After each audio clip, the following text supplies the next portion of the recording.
उधर रूस के सबसे बड़े बैलिस्टिक मिसाइल हमले के जवाब में यूक्रेन ने जोरदार पलटवार कर दिया। न्यूज एजेंसी रॉयटर्स ने रिपोर्ट दी कि यूक्रेन की सेना ने 24 घंटे के अंदर 1000 से ज्यादा ड्रोन हमले किए।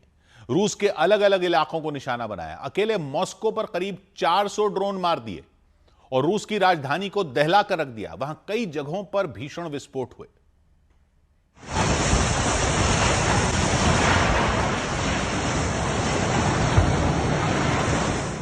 दो रोज पहले पुतिन की सेना ने यूक्रेन की राजधानी कीव पर सबसे बड़ा बैलिस्टिक मिसाइल हमला किया था। 5 घंटे के अंदर 40 से ज्यादा विनाशकारी मिसाइलें गिरा दी थीं, तबाही मचा दी थी, कई इमारतों को मलबे का ढेर बना दिया था। इसी के बाद यूक्रेन की फौज ने पलटवार किया, जवाबी अटैक किया, बम की तरह फटने वाले आत्मघाती ड्रोन लॉन्च कर दिए।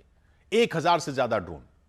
रिपोर्ट कह रही है यूक्रेन ने एक दिन में 1000 से ज्यादा ड्रोन धमाके कर दिए। रूसी सेना के ठिकानों पर बमबारी कर दी, ऑयल रिफाइनरी पर बमबारी कर दी, इमारतों पर बमबारी कर दी, गोदामों पर बमबारी कर दी। कुछ ही घंटों के अंदर सैकड़ों विस्फोट कर दिए। रूस के कई शहरों को झकझोर दिया।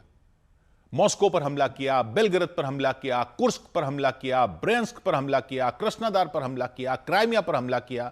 यूक्रेन के उन इलाकों पर भी हमला किया जिन्हें रूस अपना बताता है। खरसोन में भी ड्रोन गिरे। खरसोन है तो यूक्रेन का इलाका, लेकिन रूस की सेना उसके ज्यादातर हिस्से पर कब्जे का दावा कर चुकी है। जेलेंस्की की फौज ने वहां रूस को भारी नुकसान पहुंचाने का दावा किया।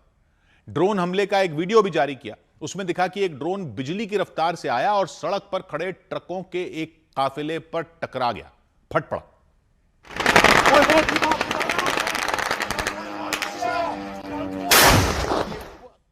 सड़क पर मौजूद लोगों ने उस ड्रोन को पहले ही देख लिया था, इसलिए वो भागने लगे, जान बचाने के लिए इधर उधर दौड़ने लगे। इतने में धमाका हो गया।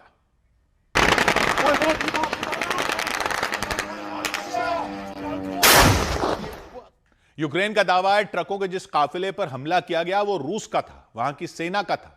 उन ट्रकों में रूस के सैनिकों के लिए हथियार भेजे जा रहे थे, गोला बारूद भेजा जा रहा था, खाने पीने की चीजें भेजी जा रही थी, इसीलिए उन्हें बर्बाद कर दिया गया। उधर अमेरिका के रक्षा मंत्री जब संसद में बोल रहे थे तभी ईरान युद्ध के विरोध में प्रदर्शन हो गया। अमेरिका की संसद में रक्षा मंत्री पीट हेग्सेथ के संबोधन के दौरान वहां कुछ प्रदर्शनकारियों ने नारेबाजी शुरू कर दी। प्रदर्शनकारी अपने हाथों में पोस्टर लेकर संसद के अंदर घुसे और ईरान के साथ चल रही जंग का विरोध जताया। इसके बाद वहां तैनात सुरक्षा कर्मियों ने प्रदर्शनकारियों को बाहर निकाल दिया। यूक्रेन के राष्ट्रपति जेलेंस्की ने अपने सेना प्रमुख ओलेक्सांद्र सिर्स्की को उनके पद से हटा दिया। उनकी जगह मिखाइलो द्राप्ती को नया सेना प्रमुख बनाया गया। कुछ दिन पहले यूक्रेन के रक्षा मंत्री मिखाइलो फेदोरोव को भी उनके पद से हटा दिया गया था। अमेरिका और ईरान के बीच जारी जंग से कच्चे तेल के दाम में और तेजी आई। इसकी वजह से शेयर बाजार लगातार तीसरे दिन भारी गिरावट के साथ बंद हुआ। इंट्राडे में सेंसेक्स 800 अंकों से भी ज्यादा टूट गया। ब्रॉडर लेवल पर भी काफी दबाव दिखा। मिड कैप और स्मॉल कैप दोनों इंडेक्स में गिरावट रही। फ्रांस के बोर्दो मरीनियाक एयरपोर्ट के पास भीषण आग लगने से अफरा तफरी मच गई। आग बुझाने आए 2 दमकल कर्मियों की झुलसने से मौत हो गई। एयरपोर्ट के पास काले घने धुएं का गुबार निकलता दिखाई दिया। खतरे को देखते हुए कई उड़ानें रोक दी गईं।